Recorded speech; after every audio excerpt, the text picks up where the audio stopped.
Il y a un monsieur qui travaille dans une société et un jour, il a fait un AVC. Il était paralysé, il ne pouvait plus se lever, il ne pouvait plus marcher. Il était comme ça. La femme a commencé par se gêner, par prendre soin de lui, par courir dans tous les sens pour lui assurer les soins, les besoins, le minimum. La fin du mois arrive. Il ne peut pas aller prendre son salaire.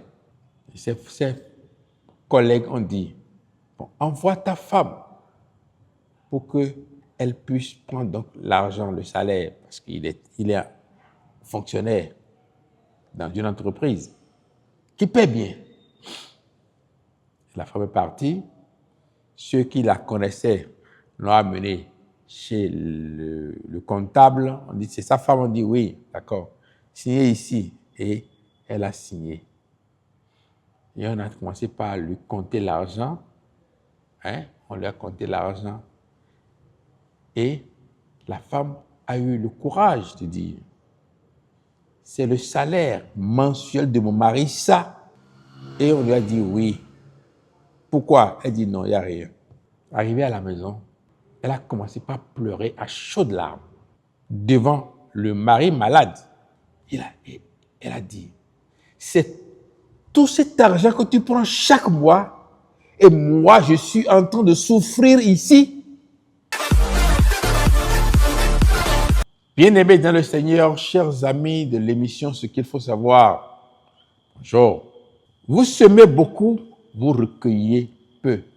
Regardez vous-même votre vie. Vous avez un gros salaire peut-être. Vous travaillez beaucoup, mais vous ne savez pas ce qui se passe dans votre vie. Vous ne comprenez pas vous-même. Comment est-ce que vous n'arrivez pas à réaliser quelque chose de vos efforts, de vos gains? Agé chapitre 1, verset 6. Vous semez beaucoup, vous recueillez peu. Chaque fois que vous devez peut-être gagner une somme, il y a des problèmes qui attendent la somme. Et quand ça arrive, vous dépensez tout. Et quand l'argent finit, le problème s'arrête. Vous n'êtes pas surpris. Ça ne vous dit rien. Une maladie arrive, vous courez dans tous les sens, vous dépensez tout ce que vous avez gagné. Et quand l'argent finit, ça va. Vous êtes endetté de tous côtés. Écoutez ce message-là. Agé chapitre 1, versets 5 à 6. Ainsi parle maintenant l'Éternel des armées. Considérez attentivement vos voies. Vous semez beaucoup et vous recueillez peu. Vous mangez et vous n'êtes pas rassasiés. Vous buvez et vous n'êtes pas désaltérés. Vous êtes vêtus et vous n'avez pas chaud. Le salaire de celui qui est à gage tombe dans un sac percé. Fin de citation. Est-ce que vous n'avez pas constaté que votre poche, c'est comme une poche trouée? Vous ramassez l'argent. Vous en détournez même. Mais lorsque vous utilisez, vous ne savez pas ce à quoi cela a servi dans votre vie. Vous semez beaucoup, mais vous recueillez peu. Vous récoltez peu. Simplement parce que vous n'êtes pas sur la bonne voie. C'est pourquoi la parole de Dieu nous invite à considérer attentivement nos voies. Que faisons-nous de nos collaboratrices quand elle ne donne pas son corps, elle n'a pas de promotion? Ça vous rattrapera aussi. Vos enfants vont payer aussi. Mais déjà là, vous semez beaucoup et vous récoltez peu. Que faisons-nous des enfants qui ne sont pas des enfants, mais qui sont sous nos tutelles? Est-ce que nous décidons à les aider, à leur procurer, à leur donner ce qu'il faut? J'ai souvent dit, on prend soin de son enfant, il dort sous moustiquaire, on veille à sa nourriture, mais l'enfant placé qui mange les restes de nourriture et qui dort sans moustiquaire ne tombe presque jamais malade. Ça ne vous dit rien? C'est Dieu qui est le maître de la santé de l'homme.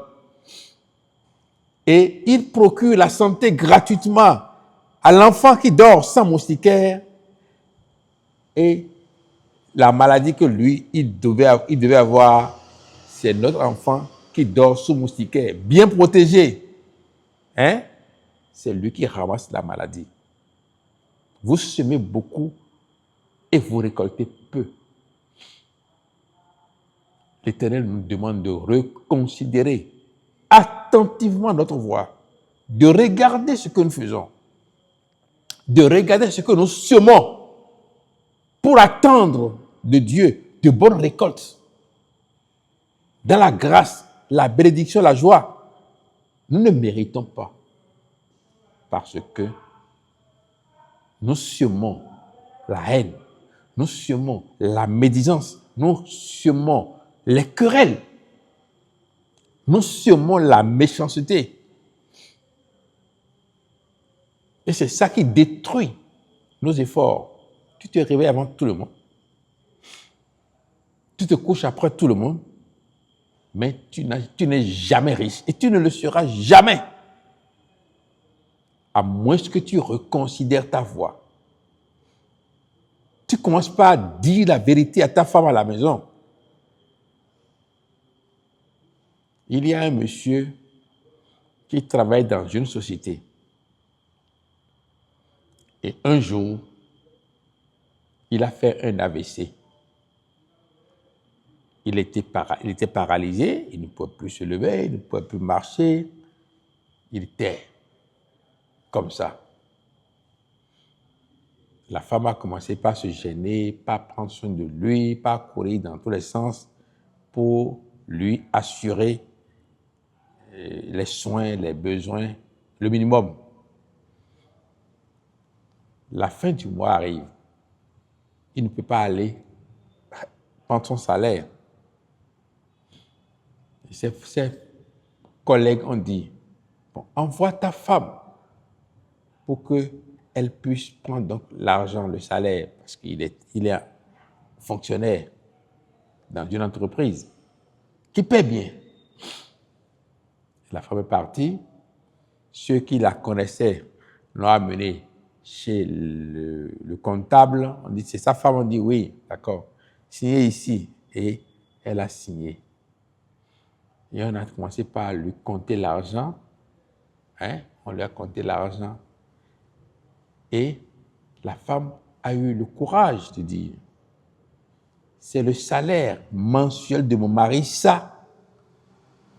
Et on lui a dit oui. Pourquoi? Elle dit non, il n'y a rien. Arrivée à la maison, elle a commencé par pleurer à chaudes larmes devant le mari malade. Elle a dit, c'est tout cet argent que tu prends chaque mois et moi, je suis en train de souffrir ici. Alors, toi qui m'écoutes, reconsidère ta voie. Revois la façon dont tu gères tes ressources. Tu laisses affamer les enfants et ta femme. Et tu vas en ville, tu achètes à boire à tout le monde, tu achètes à manger, tu donnes l'argent, tu donnes les pourboires, tu remets de gros billets et tu dis, bon, garde la monnaie. Au moment où tes parents manquent du minimum, ton père et ta mère, qui sont encore vivants, hein, peut-être qu'on a coupé le courant et ils dorment dans l'obscurité à la maison. Et tu as dit qu'il n'y a pas de l'argent pour payer. Vous semez beaucoup et vous récoltez peu. Vous recueillez peu. Vous mangez et vous n'êtes pas rassasié. Tu ne peux pas être rassasié avec ça. Tu vas à l'hôpital, tu fais tous les bilans tous les jours, mais tu es toujours malade. c'est ça. Vous buvez, mais vous n'êtes pas désaltéré. C'est ça. Il faut reconsidérer votre voix. C'est un message qui est destiné à toi, particulièrement à toi.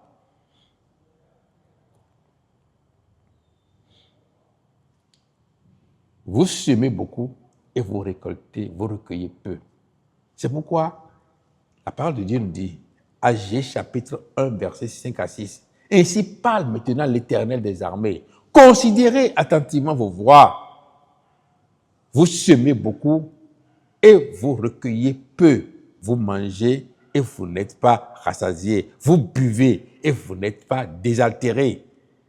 Vous êtes vêtus, mais vous n'avez pas chaud. Le salaire de celui qui est à gage tombe dans une poche, dans un sac percé. » Ton salaire, tu mets ça tout dans une poche percée. Tu mets et tu ne retrouves plus. Dieu t'invite aujourd'hui à reconstruire ta voie, à revoir ta façon de vivre. Arrête d'être méchant, d'être jaloux, d'être médisant, d'être porteur de malheur. Arrête de maudire les autres. Là, ton sac ne sera plus percé. Quand tu vas manger, tu seras rassasié. Quand tu vas te soigner, tu seras guéri. Quand tu vas boire, tu n'auras plus soif. Que Dieu bénisse ce message-là dans la vie de chacun de vous. Au nom de Jésus-Christ. Amen.